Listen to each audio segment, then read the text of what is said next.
Hello everyone. In today's video, we're going to look at creating a recurring macro. For this video, we're going to use the customers, but this is available anywhere in the system. We'll go to CRM, customers,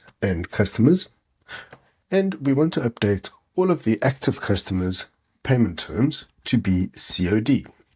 We'll search for all the active customers, payment terms, switch to the list view, go to automations, macros, record macro. We'll allocate it a shortcut, and we want this macro to repeat. We'll start by changing the top line, move down with our arrow, F10, F10, and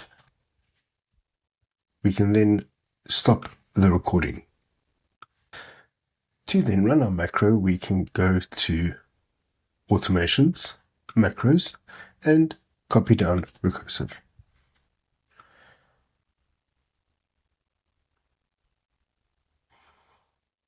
You'll then see that it has updated all of them correctly. Thank you.